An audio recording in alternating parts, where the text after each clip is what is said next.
Hello friends, welcome to Indian study पर आपका स्वागत है। दोस्तों, आज की इस वीडियो में मैं आप लोगों के लिए हिंदी का टेस्ट लेकर के आया हूं, जो कि आपके आने वाले एग्जाम्स यूपी जेल वार्डर और यूपीएसआई के लिए बहुत ही ज़्यादा इंपॉर्टेंट होगा। तो वीडियो को एंड तक जरूर देखिएगा, क्योंकि लास्ट में मैं आपसे क्वेश्चंस भी पूछूंगा और उसका आंसर आपको कमेंट बॉक्स में बताना होगा।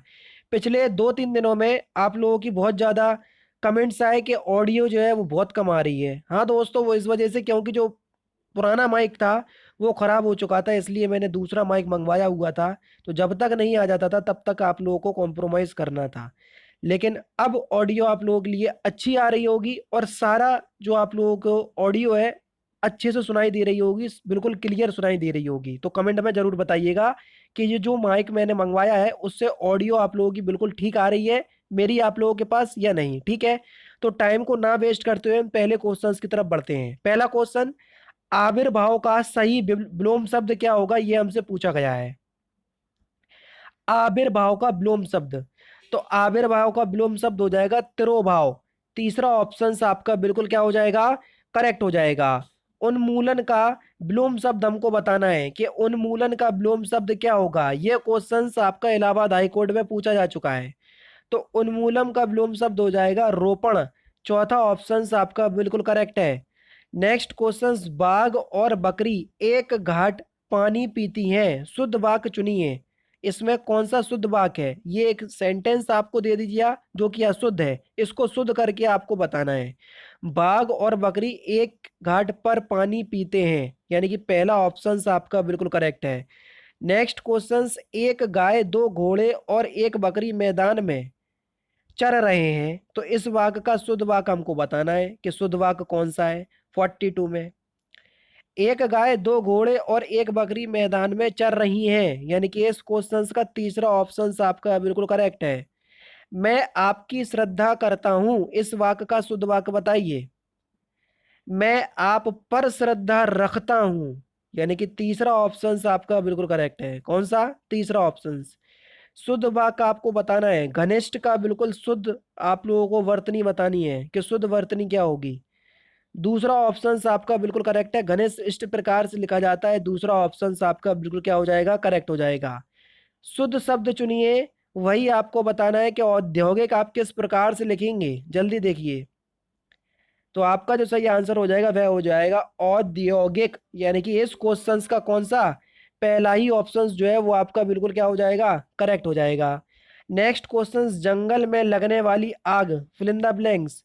एक शब्द, वाक्यांशों के लिए एक शब्द आपको बताना है कि जंगल में लगने वाली आग को हम क्या कहते हैं, जल्दी बताइए। सिंपल भी है और इम्पोर्टेंट भी है, पता भी होना चाहिए कि जंगल में लगने वाली आग आग को क्या कहते हैं। तो आपका जो सही आंसर हो जाएगा वह क्या हो जाएगा, दावानल, यानी कि इस क्वेश्चन का दूसरा ऑप्शन आपका बिल्कुल करेक्ट है। जंगल में लगने वाली आग को हम क्या कहते हैं, दावानल। नेक्स्ट क्वेश्चन आपके सामने, जहां लोगों का मिलन हो, वाक्यांशों के लिए एक शब्द क्या होगा। जहां लोगों का मिलन हो आप उसको क्या कहेंगे। तो आपका जो सही आंसर हो जाएगा वह क्या हो जाएगा, उसको हम बोलेंगे सम्मेलन, यानी कि इस क्वेश्चन का तीसरा ऑप्शन आपका बिल्कुल करेक्ट है। क्या बोलेंगे, सम्मेलन। किसी प्रतियोगिता में विजयी होने पर दिया जाता है, क्या दिया जाता है, ये हमसे पूछा गया है। तो किसी प्रतियोगिता में विजयी होने पर क्या दिया जाता है, तो उसको दिया जाता है पारितोषिक, यानी कि इस क्वेश्चन का दूसरा ऑप्शन जो है वो आपका बिल्कुल करेक्ट है। जरूरी नहीं है कि उपहार दिया जाए, पुरस्कार दिया जाए, कुछ भी दिया जाता है उसको हम पारितोषिक कहते हैं। नेक्स्ट क्वेश्चन, शंख भाव मिश्रित अनुराग को क्या कहते हैं, जल्दी बताइए। तो क्या कहते हैं, तो उसको कहते हैं हम स्नेह, यानी कि इस क्वेश्चन का दूसरा ऑप्शन आपका बिल्कुल करेक्ट है। कुसंगति के कारण चरित्र पर दोष लगना, उपयुक्त शब्द का चयन कीजिए। वाक्यांशों के लिए एक शब्द ही बताना है इसमें भी। कुसंगति के कारण चरित्र पर दोष लगना, उसको हम क्या बोलेंगे, उसको बोलेंगे हम कलंक। तीसरा ऑप्शन आपका बिल्कुल करेक्ट है। नेक्स्ट क्वेश्चन, शस्त्र क्या है, जल्दी बताइए। शस्त्र क्या है, तो वह हथियार जो हाथ में थाम कर चलाया जाता है उसको बोलते हैं हम शस्त्र, यानी कि दूसरा ऑप्शन बिल्कुल करेक्ट है। नेक्स्ट क्वेश्चन से आपका, कि जिसमें संसार के प्रति मोह ना रहा हो, वाक्यांशों के लिए एक शब्द क्या होगा, उसको हम क्या बोलेंगे, तो उसको हम बोलेंगे वितरागी, यानी कि इस क्वेश्चन का पहला ऑप्शन करेक्ट। जो कभी बूढ़ा ना हो, उपयुक्त शब्द का चयन कीजिए, जल्दी बताइए। जो कभी बूढ़ा ना हो उसको आप क्या कहेंगे? तो उसको बोलेंगे हम अजर। यानी कि इस क्वेश्चन का दूसरा ऑप्शन करेक्ट। जो कानून के विरुद्ध हो उसको हम क्या बोलेंगे? जो कानून के विरुद्ध हो तो उसको हम क्या बोलेंगे? अवैध। यानी कि इस क्वेश्चन का चौथा ऑप्शन करेक्ट। खेत का सही तत्सम शब्द बताइए कि खेत का सही तत्सम शब्द क्या होगा, जल्दी बताइए। खेत का सही तत्सम शब्द, तो खेत का सही तत्सम शब्द क्या हो जाएगा? क्षेत्र। दूसरा ऑप्शन आपका बिल्कुल करेक्ट है। नेक्स्ट क्वेश्चन, घोटक का सही तद्भव बताओ। यानी कि घोटक एक तत्सम है, इसका तद्भव बताना है। घोटक का हमको तद्भव बताना है, तो घोटक का तद्भव क्या हो जाएगा बच्चों? घोड़ा। दूसरा ऑप्शन करेक्ट। चौकी का तत्सम शब्द बताइए कि चौकी का तत्सम शब्द क्या होगा 57 में? चौकी का तत्सम शब्द क्या होगा? तो चौकी को हम बोलेंगे चतुष्पादिका। यानी कि तीसरा ऑप्शन करेक्ट। सूचिका का तद्भव शब्द क्या होगा? सूचिका का तद्भव शब्द हमको पहचानना है। तो सूचिका का तद्भव शब्द हो जाएगा सुई। यानी कि इस क्वेश्चन का दूसरा ऑप्शन करेक्ट। त्वरित का हमको तद्भव बताना है कि त्वरित का तद्भव क्या होगा? तो त्वरित का जो तद्भव हो जाएगा वो क्या हो जाएगा? त्वरित का तद्भव देखो, एक तो सी तुरंत भी होता है, और तुरंत, दोनों बी और सी दोनों ही आपके सही होंगे। यानी कि चौथा ऑप्शन करेक्ट है, तुरंत दोनों ही सही लिखे हुए हैं, ठीक है। चौथा ऑप्शन करेक्ट। क्वेश्चन नंबर देख लीजिए, 60 से 64 तक 5 क्वेश्चंस आपके गद्यांश के आंसर देने हैं। तो गद्यांश तो आप लोग इंटरेस्ट लेते नहीं है, इसलिए मैं छोड़ करके आने लगा। हिंदी भाषा किस लिपि में लिखी जाती है, जल्दी बताओ। तो हिंदी भाषा को हम किस लिपि में लिखते हैं? कई बार आपका ये क्वेश्चन हो चुका है, देवनागरी लिपि में। तीसरा ही ऑप्शन करेक्ट हो जाएगा। निम्नलिखित में से कौन सा स्वर नहीं है, जल्दी बताओ, कौन सा स्वर नहीं है? या ये एक स्वर नहीं है। चौथा ऑप्शन आपका बिल्कुल करेक्ट है, नासिक व्यंजन है ये, ठीक है। नेक्स्ट क्वेश्चन आपके सामने है, सर्वनाम कितने प्रकार के होते हैं, जल्दी बताओ। कई बार आपको बता चुका हूं कि सर्वनाम कितने प्रकार के होते हैं। तो सर्वनाम 6 प्रकार के होते हैं। कितने दोस्तों? 6 प्रकार के होते हैं सर्वनाम। कौन कौन से? पुरुषवाचक सर्वनाम, निजवाचक सर्वनाम, निश्चयवाचक सर्वनाम, अनिश्चयवाचक सर्वनाम, प्रश्नवाचक सर्वनाम, और लास्ट एक कौन सा बचा? संबंधवाचक सर्वनाम। हो गए आपके पूरे 6, ठीक है। तो दूसरा ऑप्शन करेक्ट। नेक्स्ट क्वेश्चन, निम्नलिखित में से कौन सा शब्द क्रिया विशेषण है, जल्दी बताओ। क्रिया विशेषण की हमने परिभाषा बताई थी। तो आपका जो सही आंसर हो जाएगा, कौन सा शब्द क्रिया विशेषण है? तो आपका जो सही आंसर हो जाएगा वह हो जाएगा तेज। तेज शब्द जो है वो एक क्रिया विशेषण है। सदा एक वचन में प्रयुक्त होने वाला शब्द, कौन सा शब्द हमेशा एक वचन के लिए प्रयोग होता है? तो आपका सही आंसर हो जाएगा सहायता। सहायता शब्द का प्रयोग हमेशा एक वचन के रूप में करते हैं। तीसरा ऑप्शन करेक्ट।